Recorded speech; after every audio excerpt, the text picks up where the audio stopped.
Hey guys, today's July the 8th of 2020, and I want to go over the square of 9 third dimension technique. This is an update. Trading the pound dollar lately, and I'm trying to test one against theory. The only way to do it is by switching instruments. I'll explain later in the future once I see the results. But anyway, the last square of 9 third dimension video I did was on the Aussie, and this is on the pound dollar. So let's get into it. As you can see, we made a low on 320, and the way this technique will work is that you will take the low that's not violated and then kind of work your way out into the future. So we made a low on the 20th. We made a high on 327. What you do is you put a green. That was your pivot high. We kind of chopped around, pulled back to April 7th. You put your low there. And then from here, if you see that we make a higher high, an outside candle, then you would assume, then you know what, maybe the next high is going to be the 27th. In the range of vibration of the 27th, which will be the 14th. So this is visually easy, and it doesn't always work, just want to tell you. But of what I've seen, most of the time, it's a good timing mechanism. So from 4.7, I'm assuming on 4.14, we're going to make a high due to the fact that on March 27, we made a high. And we made a high on 4.14. So you put a high. So let's pretend we don't know none of this price action. So I'm assuming we're probably going to make a swing low either on the 16th, 19th. I use these angles also. 21st, you can use these angles here, or the 23rd. The big ones I would probably focus on either the 16th or the 23rd, just because the vibrations are stronger there. But these are valid also, but these are, in my opinion, these are kind of like minors when it comes down to the angles. This whole line right here has a stronger possibility. This one right here, until I see something build up like this one here. And then these angles are the minors. So I just want to explain that. All right, so now it makes low on the 21st. You would put that here. And then into the future, you make a higher high or whatever trigger, whatever, simple moving average, whatever you use to be like, you know what, prices are going higher, or you get your trigger to go long. Where could be the top? The top, in my opinion, could be the 23rd. Could be anywhere between the 25th. And looking at this now pivot vibration, it could be anywhere between the 29th, which is the middle zone, or the 30th. What price action did? Made a high on the 30th. Put a high there. Now, you get a big sell-off candle right here. Still inside, but it's huge sell-off.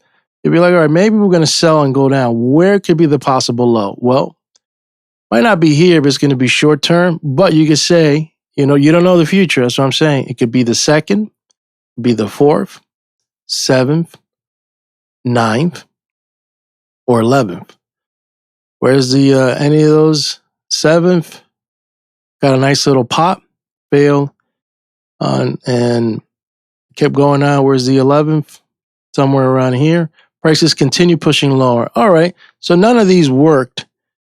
Where else could it be? It could either be the 13th, the 15th, this to be a minor angle, or the 18th, strong vibration.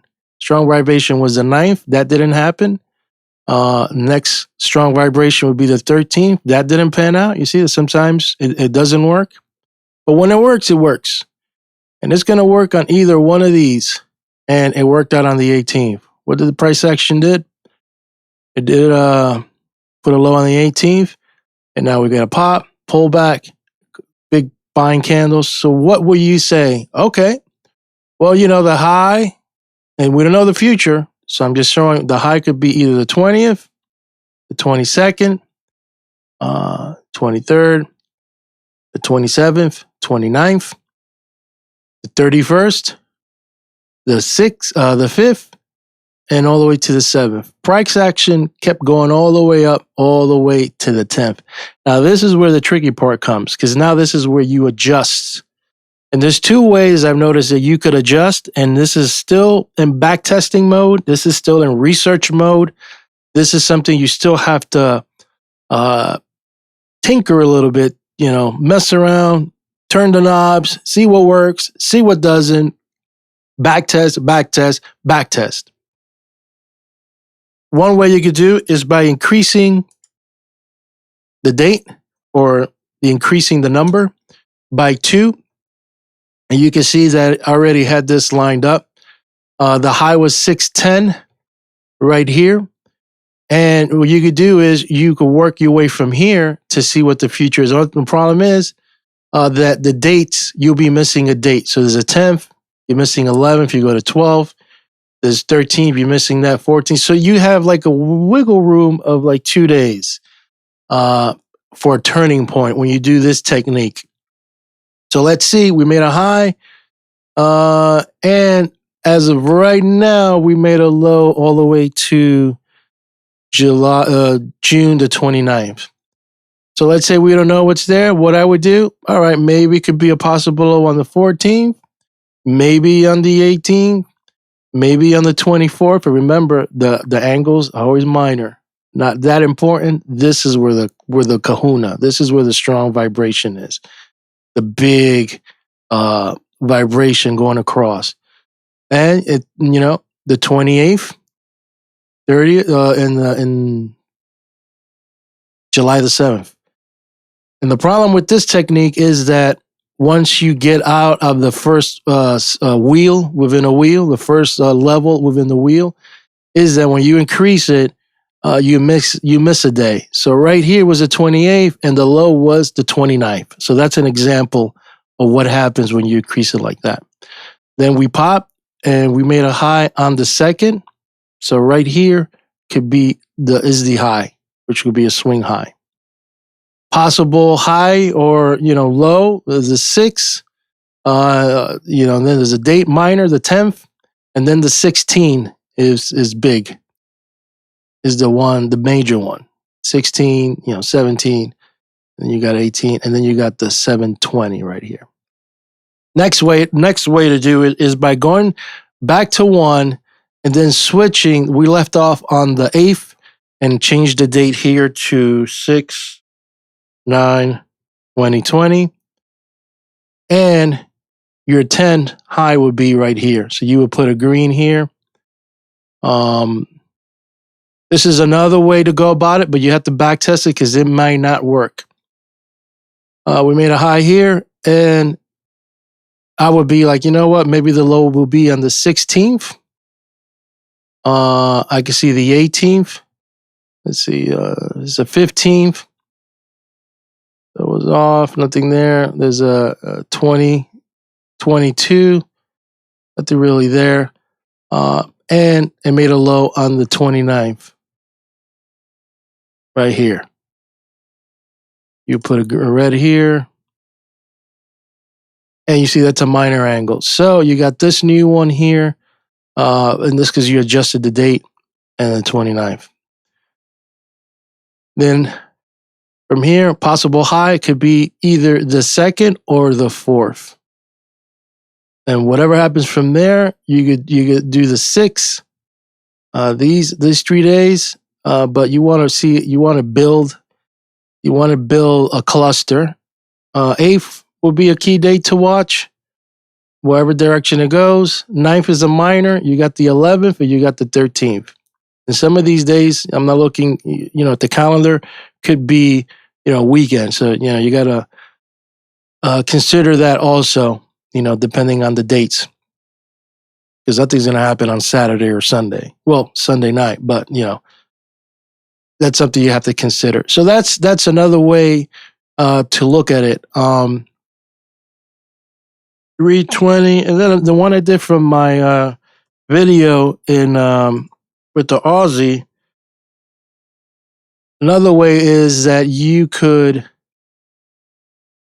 line up the 16th right here with that date. So this is, curve fitting. If you ask, anyone, this is more like curve fitting.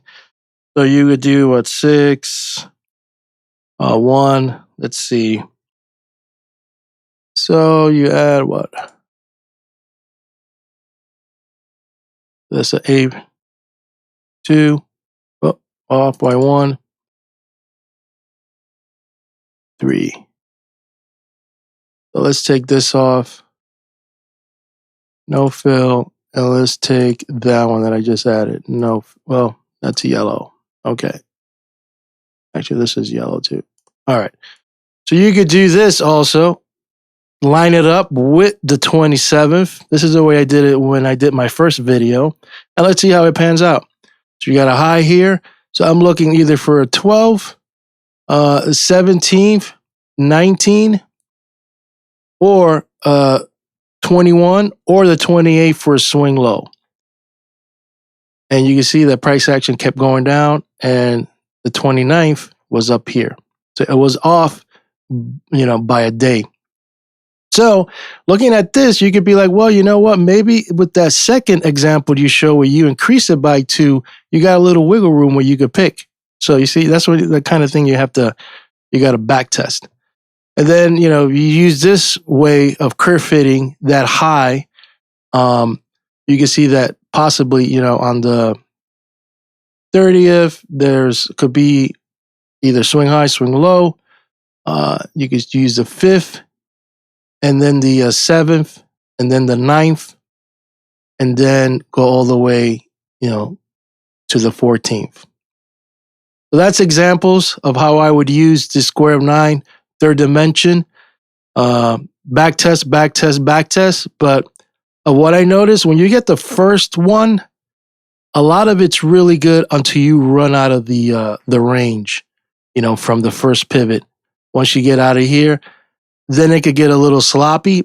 But if you can always get that first one, man, things look really good in regards to turning points. I'm going to sign out. Hit the subscribe button, hit the like button, and I'll keep you posted on tips and tricks and theory that you can use in your trading strategy.